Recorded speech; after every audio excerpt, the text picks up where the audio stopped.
Okay, so today we are going to be talking about attention deficit hyperactivity disorder, also more commonly known as ADHD. We're going to start, as we often do, sometimes do, with a video. And I want to just say, I know it might seem to you like I'm having you watch a lot of stuff. By and large, every single thing I have put up for class so far and will put up in the future is stuff I would have had you watch either in class or I would have sent you the link on YouTube, on Blackboard to watch it on YouTube after class. So I'm really not having you watch more than we would already do. I find a lot of times these videos can really help foster our discussion and our understanding. So there's a video, it's 23 minutes. I found it in 2 parts on YouTube, okay? So each part is about 11 and a half minutes or so. Alternatively, if you have Disney Plus, it's episode 2 of season 10 of The Simpsons. It's called Brother's Little Helper. Now, not all of you have Disney Plus, but I'm sure a lot of you do. So again, if you do, you'll have a much cleaner streaming experience just watching it off Disney Plus. Episode 2, season 10. If you don't have Disney Plus, these 2 YouTube clips worked as of last night when I double checked that they were still working. And yes, I have Disney Plus, which is how I was able to look it up so easily to be like, wait, what season, what episode? I'm on season 19 myself. Anyway, okay, just gonna share that little tidbit. You're gonna watch the video. You're now back from the video, and we have a reflection question. Is this video clip an accurate response to the episode of The Simpsons that you just watched? Explain your answer. So is this video clip an accurate response to the episode of The Simpsons that you just watched? Explain your answer. Again, remember, 1 paragraph, 6 sentences. What you just said is one of the most insanely idiotic things I've ever heard. At no point in your rambling, incoherent response were you even close to anything that could be considered a rational thought. Everyone in this room is now dumber for having listened to it. I award you no points, and may God have mercy on your soul. I'm not gonna lie, guys, I had fun looking for that one. Because I remembered the scene from Billy Madison, but I didn't remember the exact wording, and then there I was sitting on my computer watching clip after clip of Billy Madison. So, little tidbit of truth from me.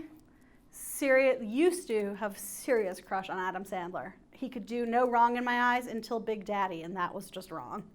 One of his awful movies. But Happy Gilmore might just be in my top 10, maybe even my top 5. Okay, you're disturbed on many levels. I just had you watch The Simpsons, then I had you watch a clip from the Academic Decathlon and Billy Madison. Who has ADHD here? Okay, no, that was a bad joke. Okay, so let's talk about ADHD. Let's talk a little bit about the description of it, the history of it, and yes, we will talk about the Simpsons episode in discussion, I promise. So this is just going to be somewhat of a brief overview because we already know quite a bit about ADHD. I also do want to mention, I should mention at this point, there's an article for you to read on Blackboard that you should be reading before discussion because we will talk about it. It's called Drug Treatment for Attention Deficit Hyperactivity Disorder and Suicidal Behavior, Register-Based Study.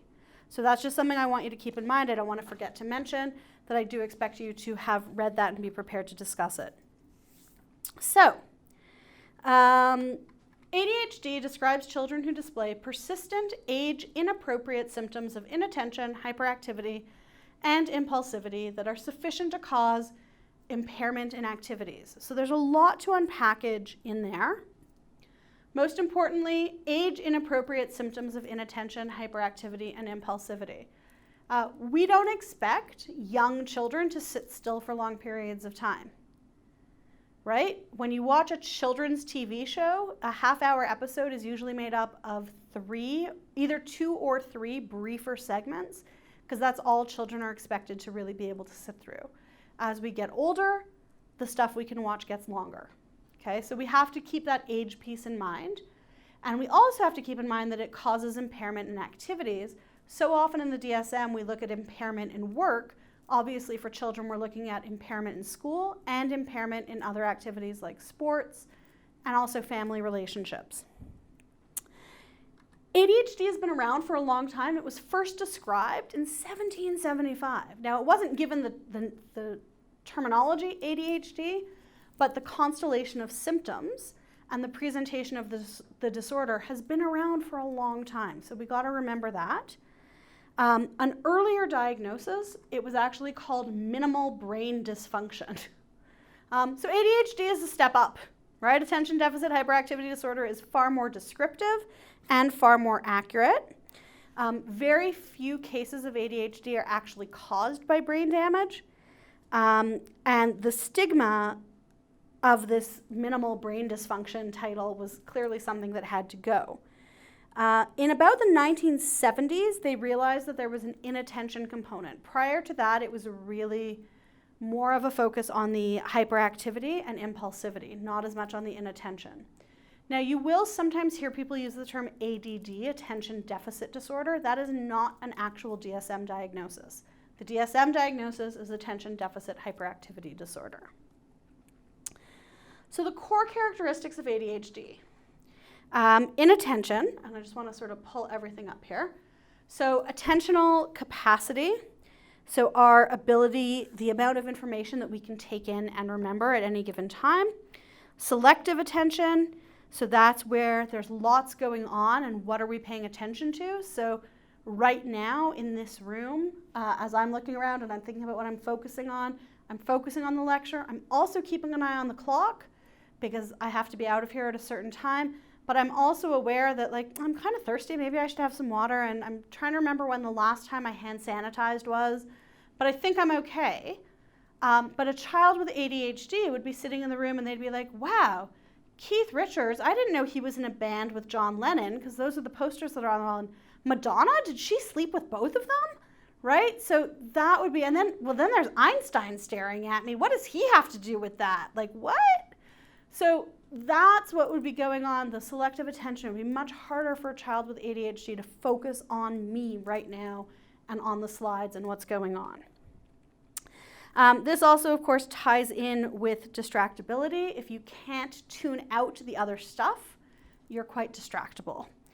And then sustained attention or vigilance is the ability to maintain focus for a long time. Alerting is that initial reaction to the stimulus. And with ADHD, children may be quick to alert when slow is better, and too slow when quick would be better. So, for example, if a fire alarm started going off right now, it would be really good if both me and Ian alerted to that quickly and quickly exited the premises, right? That would be really good. That would be good alerting. A child with ADHD, the fire alarm might go on and they're like, there's a really loud, annoying noise. What is that, right? And everybody else has already left the building. And that child is still sitting here when the fire marshal comes through and is like, why did you not leave? They're like, oh, should I have paid attention to that? Okay, so that level of things can happen. I also just realized that I skipped over a couple of notes I had here. ADHD is a neurodevelopmental disorder because it has early onset and persistent course.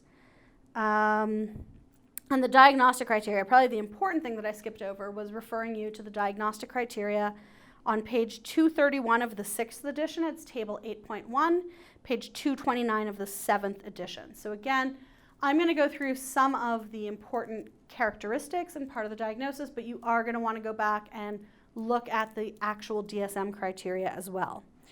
So those are some examples of inattention. Some examples of hyperactivity, impulsivity include hyperactivity, impulsivity. We're getting exciting here. And the impulsivity could be at a cognitive level, so they're disorganized. They have very hurried thinking. They never seem to think anything through all that clearly. It could be at the behavioral level where they act out.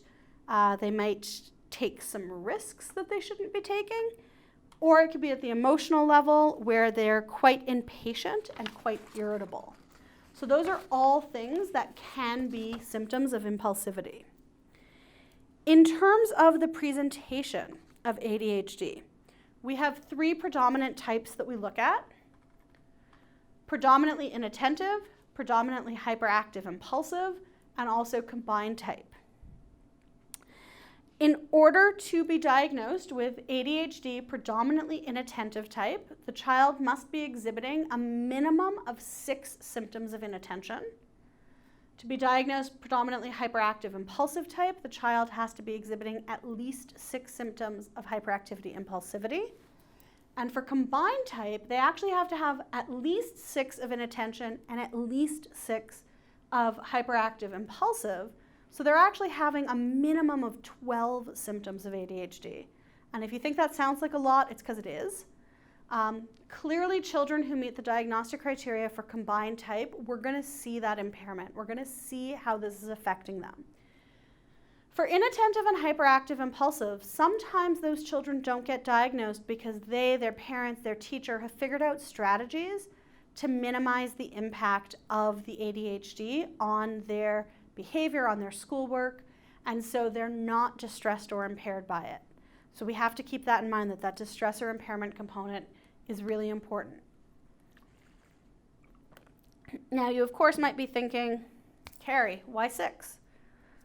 Well, the makers of the DSM didn't just sit there and randomly pick a number out of thin air. They looked at studies, they looked at clinical reports, and they determined that 6 symptoms really seems to be what shows a level of disorder that causes impairment and distress, and that 4 and 5 symptoms are markedly different from 6 symptoms. The other thing you might be thinking is, holy, 12 symptoms for combined is a lot. And that really does speak to the severity of the disorder. But you also might be thinking, well, what if someone has 4 symptoms of inattention and 5 of hyperactive impulsivity? Then they have 9 symptoms. Don't they get a diagnosis? They do, but they don't get predominantly inattentive, predominantly hyperactive, or combined. They get ADHD not otherwise specified, okay? Which is a bit of a catch-all. It doesn't give us quite as much information, but the diagnostic criteria are such that minimum of 6 symptoms inattention, minimum 6 symptoms hyperactivity, impulsivity. Okay, additional DSM criteria that we need to keep in mind: symptoms must appear before the age of 12.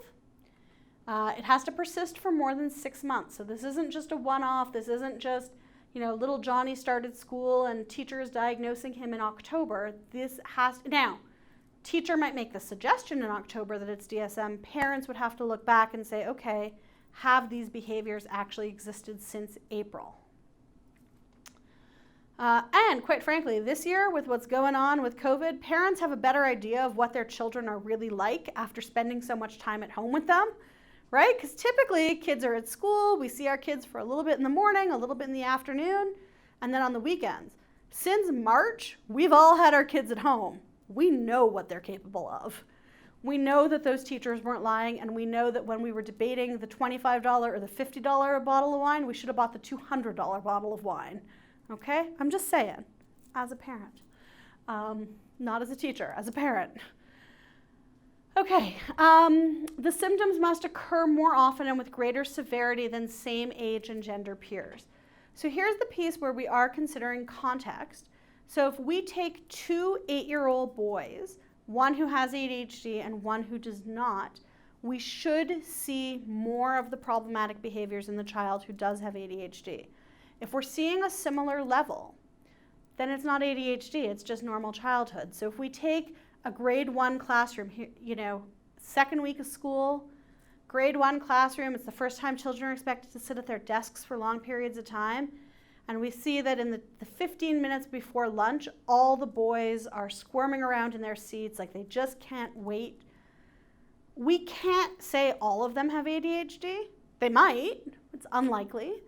And if there's one child in there who does have ADHD, we can't really use that squirming in their seat 10 minutes before lunch as a symptom because all of their same age and gender peers are doing the same thing. So we are looking for it to be more than what other children of the same age would be doing.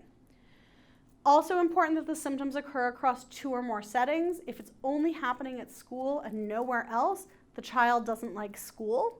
And that's a different issue than ADHD. If it's happening at home, if it's happening at soccer, if it's happening at hockey, if it's happening when the child goes to a movie that they're calling out lines that the actors aren't saying, okay, we're dealing with it across more than 2 settings. It also has to interfere with social, academic, or occupational functioning. That's just sort of standard DSM talk and not better explained by another disorder. Okay. What the DSM criteria doesn't tell us, okay, what the DSM criteria don't tell us. One thing is that the DSM really has some developmental insensitivity going on. And what that means is that we know that children have different abilities at different ages. We know that most 3-year-olds, if you ask them a question, they're not going to raise their hand and wait to be called on to answer it, right? So they would just blurt out the answer, which at 3 would be okay. At 6 or 7 in school, a teacher would most likely be calling that child out for blurting their answer out. Well, according to the DSM, blurting out answers and not waiting for your turn is a symptom. So there's no discrimination between what is appropriate at an age and what isn't. So it does tell us that we have to think about, is it more often and greater severity than same age and gender peers, but it still doesn't give us more in terms of at what age is which thing a problem, which is a little bit of a problem. The only exception to the criteria is that over the age of 17, you only have to be presenting with 5 symptoms, not 6. But the actual symptoms don't change. So that's a little bit tricky. The other problem, of course, is this categorical view of the DSM. Do you have the symptom, yes or no? And if you have at least 6, okay, boom, you get a diagnosis. But what about the child who has 5 symptoms and it's interfering big time with social, academic, or occupational functions? So we could use clinical judgment and say this is a case of ADHD not otherwise specified, but again, that doesn't give us the specificity of what's going on with that child and a whole lot of information. So this takes us to reflection question number 2. The combined type of ADHD requires the child to exhibit at least 12 symptoms. Is that overkill, or is it appropriate to match the severity of the disorder? Okay, so think about that, jot down your answer, and we will come back. Okay, so you've had a moment to think about whether the combined type requires 12 symptoms, or should really require 12 symptoms, or whether that's overkill. And so now let's go ahead and jump into looking at some of the associated characteristics that we see with ADHD. So one of the things that we do see we see cognitive deficits in several areas. Now this doesn't mean that this is big time cognitive impairment. This doesn't mean that the child or adolescent with an ADHD diagnosis also has some sort of cognitive disability, but we do see some areas where there are some gaps and some deficits that are associated with ADHD itself. One of those areas is in terms of executive functions.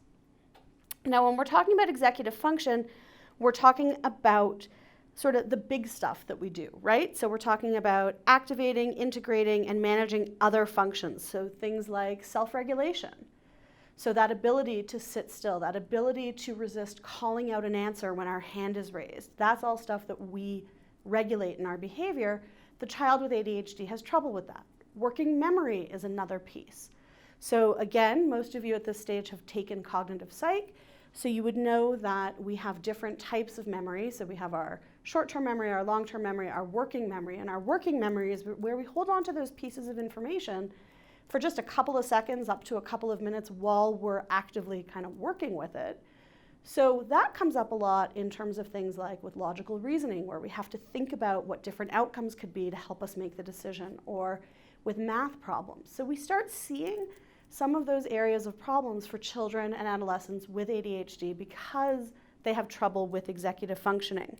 Organization, language, following instructions, and motor coordination all also fit into this concept of executive function. And so when we look at the symptoms for ADHD, that's where we see a lot of these difficulties. Okay, I do have a note here to show you a table, so let me go ahead and do that. And this is exactly what would happen in class. I'd be like, oh, right, I should be going to this page. So This is page 236 in the most recent edition of the textbook. So the 7th edition, page 238 in the other, and it's table 8.2. You don't have to actually see it right now, but just so you know. And these are the impaired executive functions in ADHD and examples of resulting impairments. And so essentially a bunch of the things I just said. That's one of those. I get ahead of myself, right? Okay, so another thing that we see happening are intellectual deficits. Now again, this doesn't mean that the child has intellectual disability disorder or even sufficiently low IQ for it to be a problem. Children with ADHD are typically bright. However, they could have lower IQ scores, again, due to that working memory issue. Working memory is one of the things that's assessed on an IQ test. If you have trouble with executive functioning, you're going to get a lower score in that regard, and that's going to make you seem to be less intelligent than you actually are. Remember that IQ tests are only a snapshot pretty much of school learning, so it doesn't encompass all the other ways that we can be intelligent in some ways. Okay. We're going to also sometimes see impaired academic functioning in children with ADHD. They tend to do more poorly in school, have less longer-term success, and also lower skills when entering first grade. And so that's a really interesting one. And I want to come back to that in just a sec, but I want to speak first for a moment about kind of why children with ADHD might perform more poorly in school. They're having trouble following directions. They're having trouble with working memory. So they hear the directions, they think they understand the directions, but then when they start doing the work, they forget, wait, am I supposed to circle it, or am I supposed to fill in the bubble, or am I supposed to put my answer on the bubble sheet, or is it on the test itself? So things like that. And as you think about it, you might remember times in elementary school or in high school where you ended up getting a poor score on a test because you didn't follow the instructions properly. And we see that happening, right? Where a student might, and so, one of the things that I always tell students is when you're taking an exam, which, typically when we were on campus and you were taking exams, make sure you always fill in the bubbles on the Scantron form, on the bubble sheet. Don't just mark your answers on your test paper because it's the Scantron form that I run through. But what I also do is if somebody is missing a whole bunch of answers, or if all their answers or if they have one line where there's 2 answers and then everything's off by 1, I'll go back and look at their actual exam and see if they put the correct answers on the exam. But that's a way that students with ADHD might perform more poorly in school. So they have that impaired academic functioning, but it's not because they're not bright, it's because, again, that executive function stuff comes back and kind of bites them here a little bit. In terms of the decreased skills when entering first grade, this seems particularly important in Alberta. One of the things that I've learned as the parent of a now kindergartner is that kindergarten is not mandatory in Alberta. You can actually go directly into first grade, and it's a little weird. That's part of why Ian, who is filming today, is sitting here shaking his head going, what? Yeah, kindergarten is not mandatory. Highly recommended, mind you, but not mandatory. And that's also why we have half-day kindergarten in Alberta. My daughter technically ends school at 11:38 every morning. She starts at 8:25. So we're not talking about a big day, especially when you include recess and snack in that time, right? And lots of hand washing these days. So when a child enters first grade, not having had lots of success because they're having trouble following directions, because they're having trouble with working memory, because there are skills that we expect children to have already by the time they enter first grade, that sets them up on this trajectory where they're always going to be behind. If you start first grade with deficits, the difference between you and your same-aged peers grows by the time you finish 6th grade. It doesn't get smaller. So while we have support services and we have interventions in place, they still don't fully correct that gap, and the gap continues to widen. So that's why it's really important. I know that we talk a lot about ADHD only really being evident once someone starts school. But if we see signs and symptoms in a preschool age child, it's not necessarily important to label them with ADHD. It's not necessarily even important to get them tested and assessed for ADHD. but it is important to make sure that we bridge those skills gaps. So children, I know that, again, just based on what the kindergarten curriculum is, they're learning all their letters right now, how to write them, how to recognize them, uppercase, lowercase. So that's an expected skill in first grade. So if you have a child who's been at home with their parent or caregiver or guardian or older sibling from birth through 6, they need to have that skill set when they start kindergarten, or start grade 1, and if they don't, they're going to be in trouble. So that's just something to keep in mind if you are planning on having children and not sending them to kindergarten. One of those things to think about, because you don't have to send them to kindergarten. Okay, we also see specific learning disorders oftentimes in children with ADHD. About 45% of children with ADHD will also have a specific learning disorder. And so again, we've previously talked about specific learning disorders, and we can see how compounding that with ADHD would potentially require additional services, additional assistance in order to succeed. And then the other thing that happens for children with ADHD is they can sometimes have what are known as distorted self-perceptions. Oftentimes they have lower self-esteem than same-age peers. Sometimes we do see higher self-esteem, but inaccurate higher self-esteem. So what ends up happening is they have this positive bias where they exaggerate one area of skill that they're really successful in, and they're like, oh, I'm so great at this, and so they feel really good about themselves. And it's not done consciously, but it's sort of like to offset that they know that they're having difficulty in other areas, so they try to only think about the areas that are positive for them, and that can boost their self-esteem, but unfortunately it doesn't still address the areas that are potential deficits. Sorry, I can't really read it applies to quality of life too, yeah. So that could also happen, that in terms of those self-perceptions, that could impact their quality of life. Nobody really likes a child who's like, I'm the best at blah, blah, blah, over and over and over, when in fact they're not, number one, the best at that, and number two, they're not the best at a lot of other things. Okay, well, we also will see other disorders that we've already talked about. We've talked about speech and language impairments when we talked about communication disorders. 30 to 60% of children with ADHD will also have some sort of communication problem. And again, whether that is directly an effect from the ADHD or whether that is just a comorbidity is not always clear. What is clear is, again, the need to offer supports to children with a communication disorder or with a communication problem, as well as to children with ADHD. In terms of some of the medical and physical concerns that come along with ADHD, one of the issues has to do with some health-related problems, specifically in the areas of bedwetting and so essentially getting toilet trained and then maintaining that. So children with ADHD will have higher rates of enuresis and encapresis.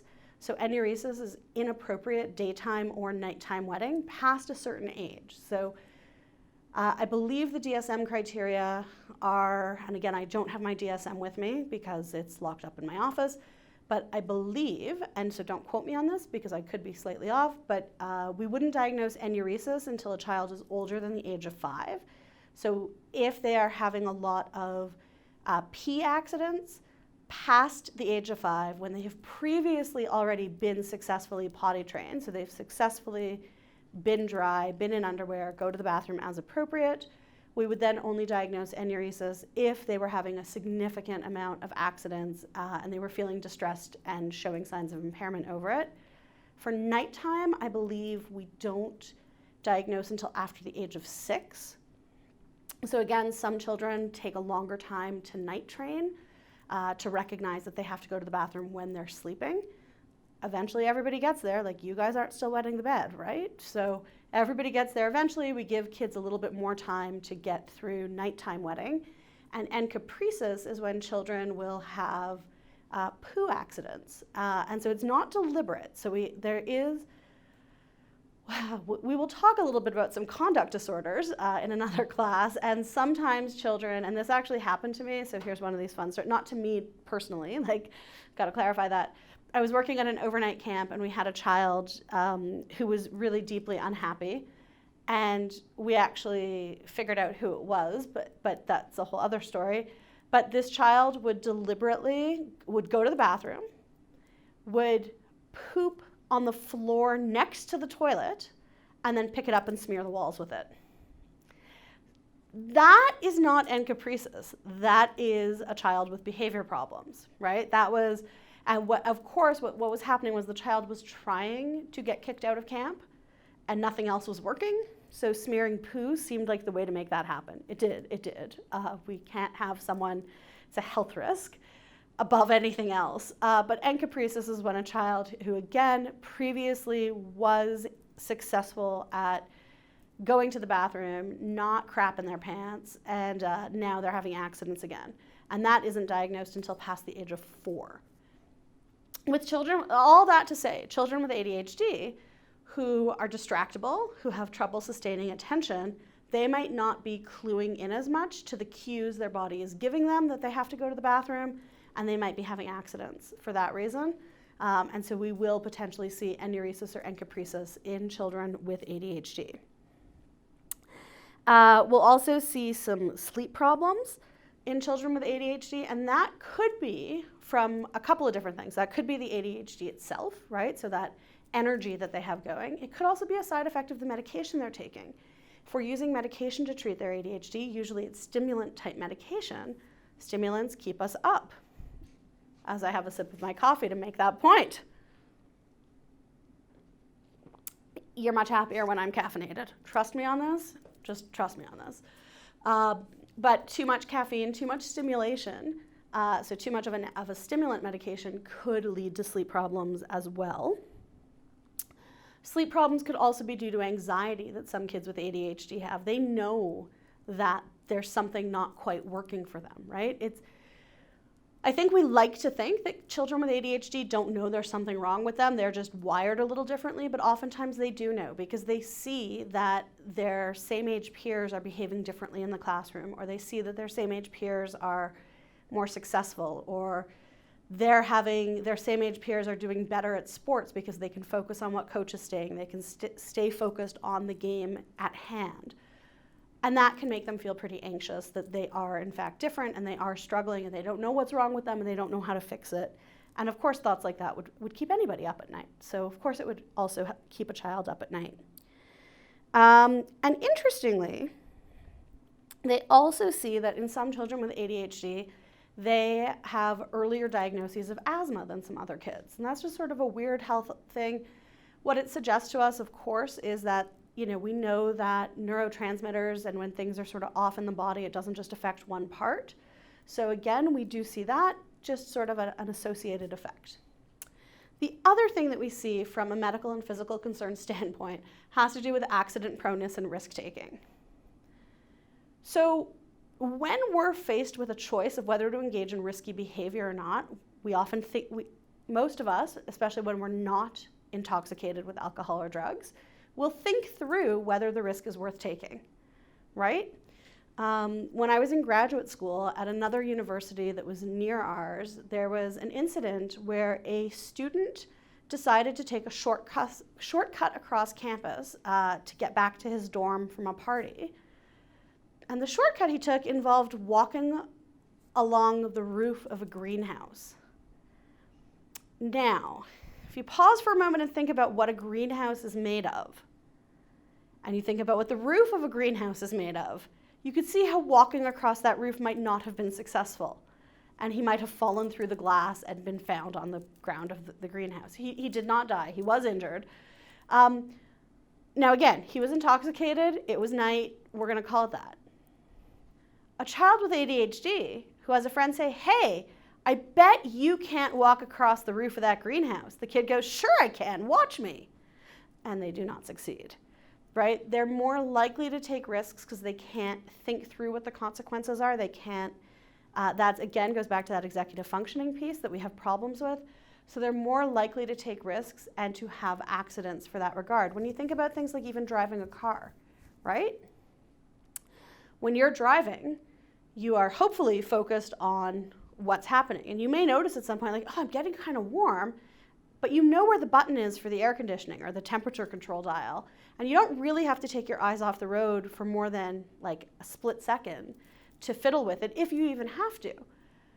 The child with ADHD, or not child, because hopefully a child isn't driving, the adolescent with ADHD who's driving the car, so they're trying to focus on what's happening, but they're really warm, and then they hear their phone beep because a text message comes in. So then they're pressing the console to try to see the text message, but they accidentally hit the wrong radio station, and now they've just hit the car in front of them because they totally haven't been watching the road.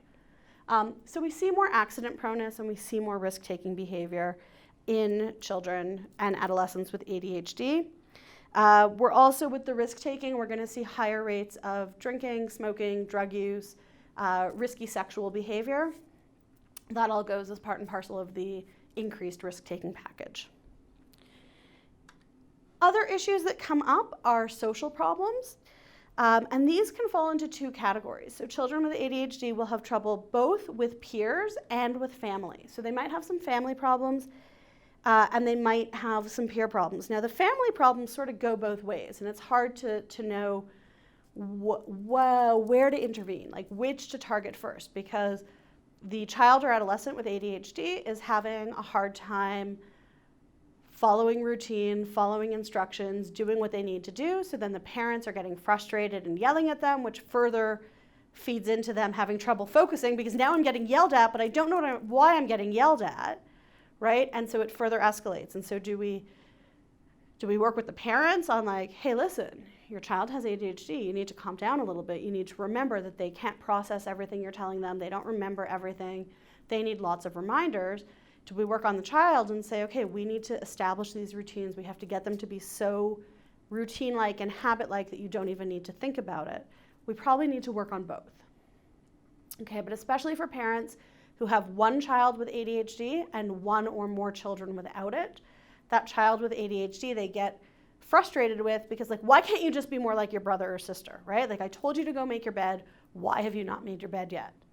And sometimes the answer is simply, I didn't want to. It has nothing to do with ADHD. It has to do with, I didn't feel like making my bed, right? That's a whole other issue, but parents often have trouble separating all this out. In terms of with peers, we often see children with ADHD actually getting along with children who are younger than them better than same-age peers. And part of it is they have trouble keeping up with same-age peers sometimes. Again, remember, some of the symptoms of ADHD include things like having trouble taking turns. When you're playing a game, everybody takes a turn. Well, if you're having trouble waiting for your turn and you're jumping the queue, so to speak, nobody's going to want to play with you. They have trouble following the rules. They can't remember all the rules. Well, nobody wants to play with someone who's cheating or breaking the rules, right? So we see that could be a problem with them, for them with same-age peers. They often can say or do the wrong thing. They sometimes have trouble reading the social situation. And then as a result, they end up getting rejected by peers quite a bit. And that obviously is a problem. So those are some of the associated things that we see going on. In terms of prevalence and course, one of the things that we see with ADHD is that boys always outnumber girls in terms of diagnosis. We always see higher diagnostic rates in boys as opposed to girls.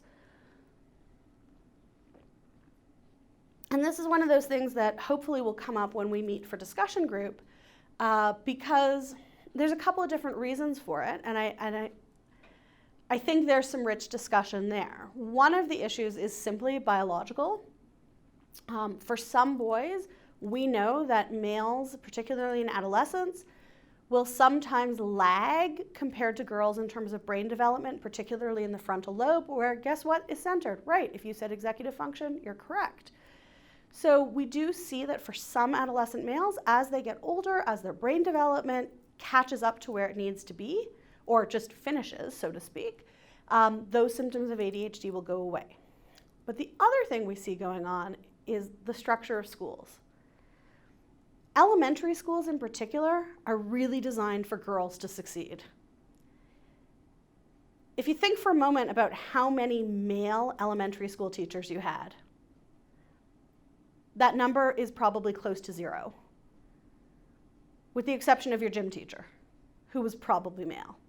And maybe if you were at a school that had like music, like a formal music program in elementary school, that might have been a male teacher. But by and large, we see mostly female teachers.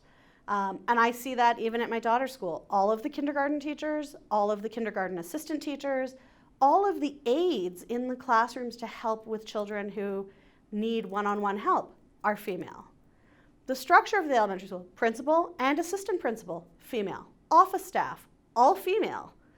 And not to say that boys can't succeed in a world full of women, because clearly it's interesting, because in the outside world, we see men holding most of the positions and most of the power. But think about what messages that gives girls. And also, it is that continued sort of like, well, it's all women and they all have that maternal, even the women who are like fresh out of school and not mothers themselves. There's kind of this idea that elementary school teachers in particular are warm and loving and kind, the way we expect mothers to be. And so we expect children, even little boys, to want that comfort. And so we have that going on.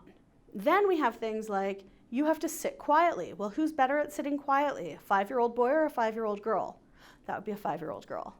Who's better at raising their hand when they want to say something and not blurting out an answer? That would be the girl. Who's better at sitting at a table and following a task? Girl. Who excels at recess? That would be the boys, right? The boys are great at recess when they get to run around and do stuff. But so that could be a factor as well, that the way schools are set up is to favor girls.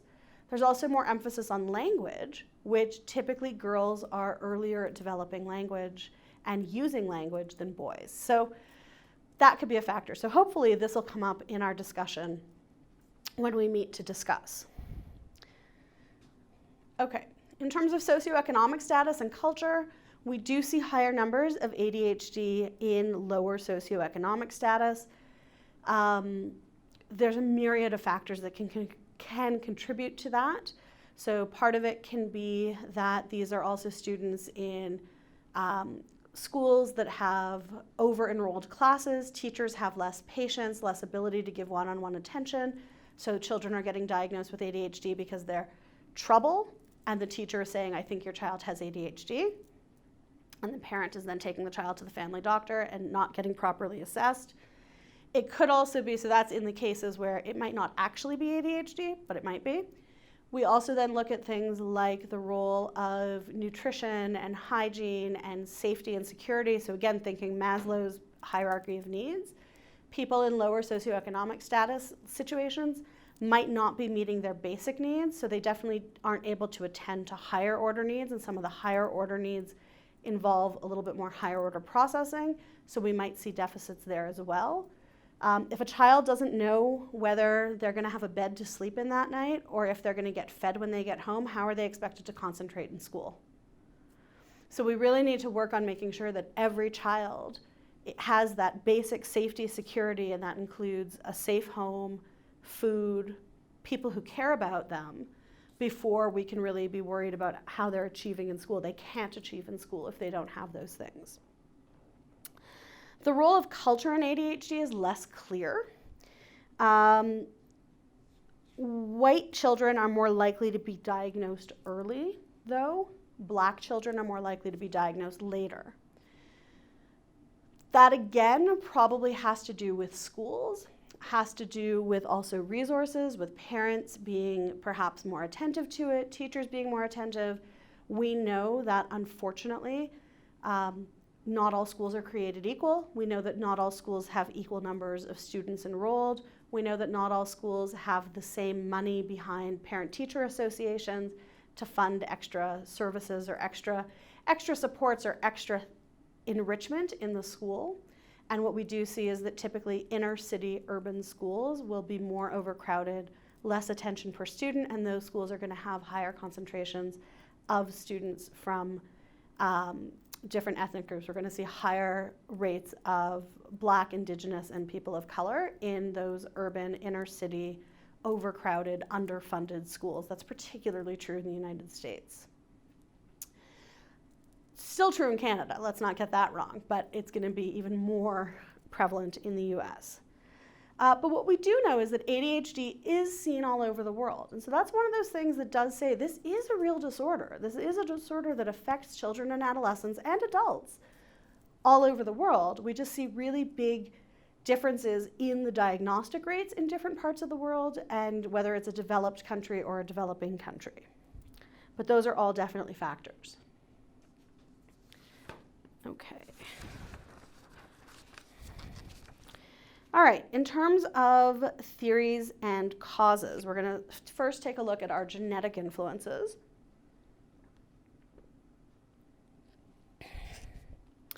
And one of the things that we see is that ADHD runs in families.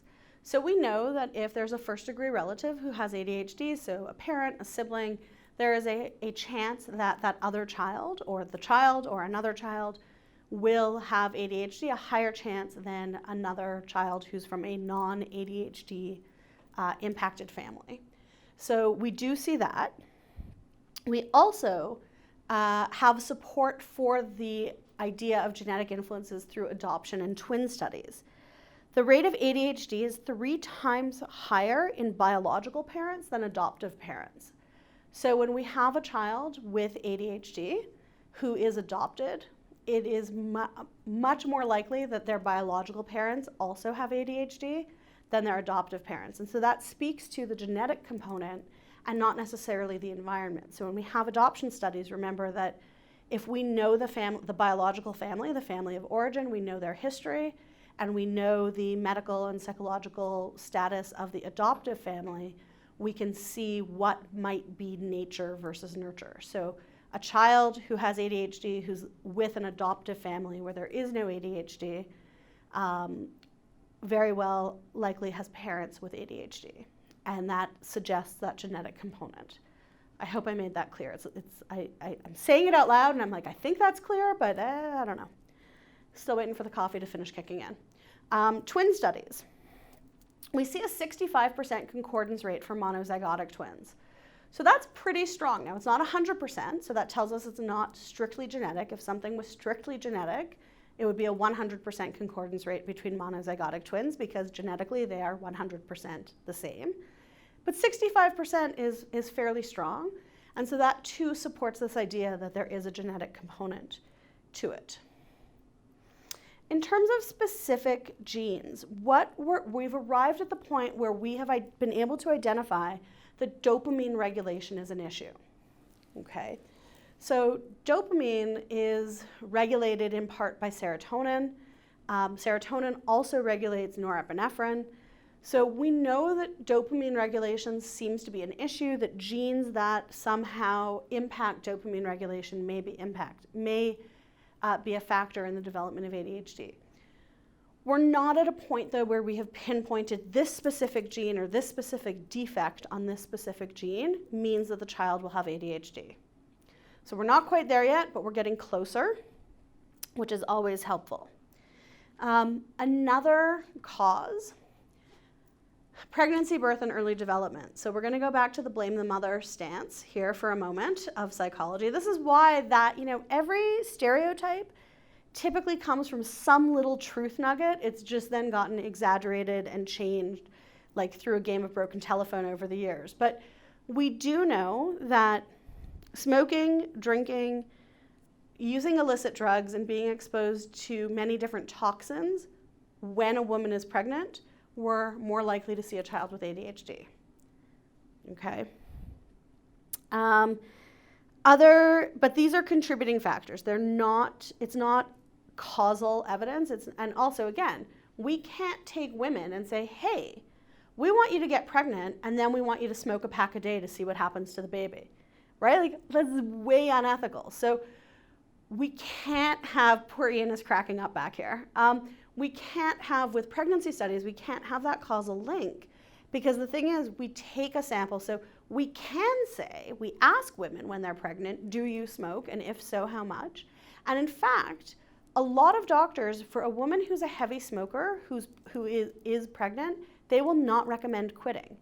they will recommend tapering down, but going into nicotine withdrawal can actually have effects on the baby too. So they will encourage a woman to reduce how much she's smoking, but they won't flat out say, oh my God, you need to quit tomorrow, because that could actually be more dangerous. So we'll ask a woman if she smokes, and we will track how much she smokes during her pregnancy, and then we will track her child. But if she's smoking, we don't know what else she's doing. Now, she might just be smoking, but we also don't know why is she smoking, right? So does she have a genetic risk that encouraged smoking? Is that genetic risk what's linked to ADHD, or was it the actual nicotine, or was it the tar in the cigarettes, or was it standing outside to smoke because you can't smoke indoors anywhere and getting exposed to some other toxin outside, right? We just don't know. So it is very much a correlational relationship. It is not causal, but we do see that. The same thing with birth. We know that anything that goes sideways during the birthing process that can reduce the amount of oxygen the baby is getting can lead to difficulties down the line. ADHD can be one of those outcomes. And similarly, in the period of early development, if a child is exposed to lots of toxins, if they're in a very chaotic environment, those are all things that can contribute to ADHD. So looking to neurobiological factors, brain abnormalities are going to be right at the top of the list, and particularly in the frontostriatal circuitry, as well as smaller cerebral volume and a smaller cerebellum. Now again, this frontostriatal circuitry, hey, guess what's centered there? If you said executive function, give yourself a pat on the back. So we know that any sort of challenge in the frontal lobe is potentially going to lead to ADHD or a diagnosis of ADHD. As I was mentioning earlier, if we look to the neurophysiological and neurochemical findings, dopamine is implicated, and I also mentioned norepinephrine before. So those are two neurotransmitters that are implicated, and then of course we have serotonin, which regulates norepinephrine and dopamine. So it wouldn't be all that surprising to know that there might be some issues with serotonin there as well. For a lot of years, people speculated that diet had an impact. And I can remember, again, having worked at overnight camps for many years, we had one child who had ADHD, and the parents were very opposed to using medication to treat it. So they had imposed a whole bunch of dietary restrictions, and then they sent this child off to an overnight camp for 4 weeks and said, but you have to continue managing all of the dietary restrictions, one of which was nothing containing red food dye. I almost should have made it a reflection question to be like, make a list of all the foods that do not contain red food dye, and all you're going to pretty much get are fruits, vegetables, meat, right? Like red food dye is very pervasive in a lot of processed and packaged foods. Also, like no sugar, like they had a whole list. The reality is most of the studies do not show that diet is a cause or that modifications in diet would be necessary or sufficient in terms of treatment or to reduce the number of symptoms. So sugar is not a cause of ADHD. Do some children get a little more energetic when they've ingested sugar? Absolutely. How many of you rely on sugar mid-afternoon to wake yourself up and continue, or what am I saying mid-afternoon? That's making me sound all adult. In the middle of the night when you're cramming for an exam or trying to finish a paper, how many of you reach for sugar for that little energy boost, right? So we know there's an energy boost, but it's not a cause of ADHD. Lead exposure, on the other hand, though, is a real risk. So children who have been exposed to lead, and one of the things, and forgive me if I've already told you this story, I can't remember, in all honesty, what I tell 4485, the advanced abnormal class, and what I tell you guys. But lead paint is a factor. And when I lived in Massachusetts, I had to sign with my lease for my apartment, I had to sign a lead paint disclosure form, which at the time, as a graduate student, I was like, what? Like, why do I have to? But now I know more. So I had to sign an acknowledgement form that I understood that the building I was moving into was older and that there was lead paint. and that I was not going to allow children to eat said lead paint. And you think like, well, you know, again, at the time I was a graduate student, I didn't have any nieces or nephews or like anything, right? But like, again, I'm thinking like, who lets a kid sit down with a pot of paint and just says, here's a spoon, have at her, right? Like that's not normal. But what we do know is that a lot of children, if they see, and I'm looking at the walls, and this room, unfortunately, is well maintained, and so I can't see an example, but usually in classrooms on campus, I can find, almost every classroom I've ever been in, a spot on the wall where the paint is peeling a little bit. And so little kids sometimes will peel that paint off if there's like a little spot in the wall, and children are known to put whatever they can into their mouths. The problem is, if it's lead paint, and they put those paint chips in their mouth, oh, yeah. So basically I had to not have children in my apartment eating the walls. Wasn't a problem at the time, but you could see that if somebody lived there with young children, they might not be able to monitor. And like, I don't routinely tell my child, don't eat the walls, right? Like, I tell her, don't eat the things you find on the ground. 5-second rule only applies at home, and only now that we don't have a dog anymore. When we had a dog, there was no 5-second rule because A, the dog was on top of food that fell, B, everything was covered in dog hair. But I don't routinely tell my daughter, and I don't say to her, like, when you're at school, make sure you don't eat the walls, right? So it's one of those things we don't think about. Ingesting lead is something that we know can lead to ADHD. You're all just like, Carrie, really? Okay. Family influences, so this is of course a psychosocial cause. It's more likely a factor in the management of ADHD than a causal factor. So in terms of how the family interacts in this, so I mentioned this a little bit earlier, kind of that the parent who's getting frustrated and then the child who's responding in frustration and sort of how that's working, and especially if there's more than one child in the home, only one who has ADHD, there's a lot of why aren't you more like. And so we can see if you're always being asked, why aren't you more like your brother or your sister, that you would be like, yeah, why am I not more like my brother and my sister? And there could be self-esteem impacts. There also can be lots of sibling jealousy and sibling rivalry as a result. Parents are taxed because their child with ADHD needs more care, more time, more attention, and then they feel guilty that they're not giving said time and attention to their other children. So we can see a lot of things that happen in the family that can contribute. But again, more in the management. Also parental substance use, so parents who drink, smoke, use drugs, that's going to be a factor in terms of how attentive they are to their child as well, and what they permit their child to have access to as well. Okay, reflection question time. Reflection question number 3, which is, this is more like a pre-reflection question. Ooh, trying something new. You've most likely heard something about using stimulant medication to treat ADHD at this point in your psychology degree. What are your thoughts about giving children and adolescents stimulants to help them focus?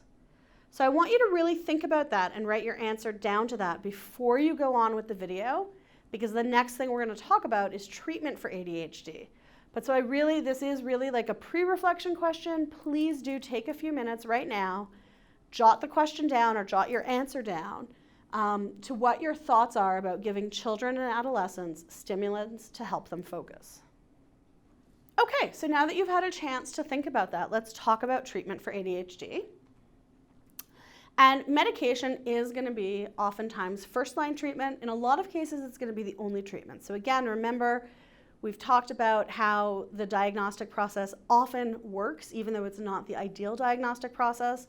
And it's oftentimes family doctors who, again, they're doing the best they can with the knowledge they have. I don't ever want anybody to think that I am disparaging the noble work that family doctors do. But again, they have 10 minutes to make an assessment and determine if medication is safe. They are not doing the full psychological evaluation that a psychologist would be doing to diagnose ADHD. And that's just the way it is. But so medication is oftentimes what is used, and stimulant medication is often what is used. And so the different stimulants that we have, some of them, there are others out there. So if you're going, hey, my medication isn't on this list, don't worry about it. These are just some. Ritalin, methylphenidate, is usually oftentimes the first thing that will be used. Ritalin has been around for a long time. It's been tested extensively on children. We have a good idea about what the benefits are, what the risks are, what the side effects are. And so and at this point it's been around so long that it's a relatively inexpensive medication. If there's nothing that is contraindicating use of Ritalin, Ritalin may very well be the thing that is used. Dextroamphetamine, so Dexedrine, amphetamine, dextroamphetamine, Adderall, those are all used as well. Cylert is another one. There's a bunch of other medications. Any stimulant medication is going to work on norepinephrine primarily. And about 80% of children will improve with medication. But here's the thing, and this is where I kind of wish I actually had all of you in class because it just makes it a little bit more of a powerful example. If I were to pull out a bottle of Ritalin right now, and you're not here, but if I were to take some and I were to take some to Ian, guess what? We'd be more alert and more focused for the rest of the day. We never want to diagnose something on the basis of somebody responding to the treatment, right? So even if we think about things like chronic pain issues, we don't want to just say to someone who is, or for some other reason that, we're just going to try this painkiller. Anybody with even minor little bits of pain is going to feel so much better after taking a narcotic painkiller, right? So we don't just hand out painkillers to everyone because everybody would feel better and wouldn't care as much because that's pretty much what happens, right? You're like, oh, okay. So same thing with these medications. If I were to hand out Ritalin to everybody in this room, which today is just me and Ian, we would both become far more focused, far more alert, and I would probably be a little bit less rambly as we do these lectures. That's not the way to determine that somebody has ADHD. We do know that there are side effects, one of them being that children who are taking stimulant medication oftentimes have some restricted growth. And so what often happens is they are put on what have been in the past termed drug holidays. So particularly over the summer, when they're not in school, when they might not have to have as much focus. For some children, they might even not take the medication on the weekends, depending on how structured or unstructured their weekends are.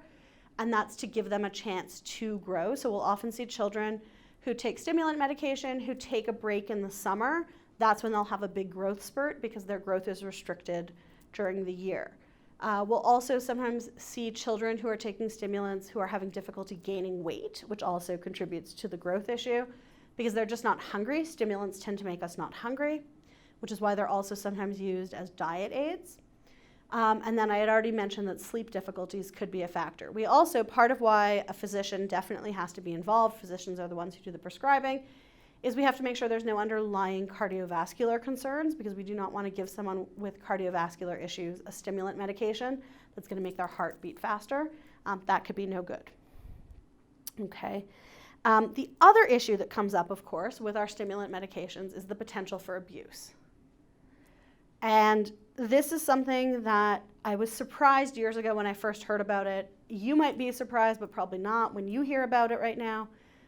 But what sometimes happens is adolescents in particular and university students who no longer need their medication because the way their schedules have changed, their structure has changed, they will often sell it on the side because other people want it to help them study better, to stay up better, like at an end of term, to lose weight. And there is potential for abuse and addiction with the stimulant medication. So that is a problem. It's at this point in class that I would normally say, hey, let's talk about the article you read. And you're thinking, the article we read? The article you read. So you haven't read it yet because you're watching this ahead of discussion. But on Blackboard, under articles, you will find an article called Drug Treatment for Attention Deficit Hyperactivity Disorder and Suicidal Behavior, Register-Based Study. That's, of course, always an issue. When we are giving medication to children and adolescents, there's always concern that it could heighten suicide risk. So read this, and we will talk about it when we meet up for discussion. Okay. Parent management training is another form of treatment that we can use. And essentially, we're teaching parents effective parenting strategies. So, I've already said this a few times in today's lecture, probably not great to always look at your child and say, why can't you be more like your brother or sister? Like, that's probably not the best parenting strategy. Easy solution to that, only have one kid. Then there's no comparison factor. I'm just saying. Okay. And then also strategies for the parents for how to cope with a child who has some of these challenges, like how to not lose your temper, how to establish routines, how to support your child. Because again, as parents, we're not taught that stuff. So if you're planning on becoming a parent, or one day you plan it, or maybe you're already a parent and you've done this as well, but like we took a prenatal class, but it was more about how to not kill your baby. It wasn't about how to raise your baby into a child, into an adolescent, into a successful human adult. It was how to give them a bath without drowning them, how to change their diaper, how to feed them, how to swaddle them so they sleep, and the very important lesson of no matter what, don't shake your baby, right? Like this is what and also the importance of a proper car seat and making sure you know how to use the car seat properly. But there was nothing about what to do when you have to ask your child 100 times to do something and you're ready to punch them. Don't punch them, don't shake them. That's basically what you're taught in these classes. We're not taught how to parent children as they age, and we're certainly not taught how to deal with children who may have challenges that we don't know how to deal with. So parent management training is going to work on some of those strategies. Also strategies for the parent to learn how to manage themselves a little bit better, because what they're doing might not be helpful for both themselves and their child. And then we're also going to use educational interventions that are largely based on the ideas of operant conditioning. We want to help manage the behavior of the child in the classroom so they're less disruptive. So we want to encourage on-task behavior. So we want to basically notice when the child is doing the things that they should be doing. So rewarding them, recognizing them for on-task behavior, for staying in their seat, for raising their hand to ask a question.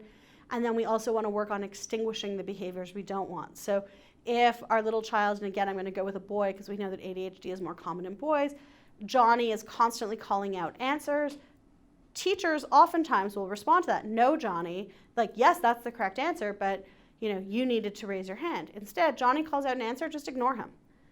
Right? And Johnny may call out a few more times. We know that when we're trying to extinguish a behavior and we ignore it, we often see a burst, but then it goes away. But then if Johnny does raise his hand, it doesn't matter if he was the last person to raise his hand. We call on Johnny. We say, Johnny, good job raising your hand. What's the answer? Right? Because we want to really encourage Johnny to raise his hand instead of blurting out answers. Okay. The other things that we have in terms of treatment, there are things like intensive interventions. So there are summer treatment programs, and in the text they talk about this MTA study. These are really just FYI, read about it in the text. They're not going to be as common. They're intensive, they're time-consuming, they have a higher cost, but those are ways to work with children and adolescents with ADHD in sort of a shorter time span. And then finally, family counseling and support groups and individual counseling. Probably important for families, especially family units, like to have balance. And so if you have a child with ADHD that was previously undiagnosed, the family is working in such a way as to deal with that child, but they figured out their new balance.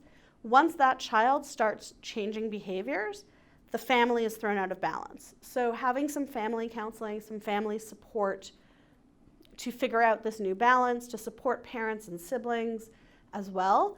And individual counseling, which could be for parents, or it could be for the child with ADHD. We talked about some of those other things that can happen. So the risk-taking behavior, the accident proneness, the low self-esteem, things like that. So the child might benefit from individual counseling as well.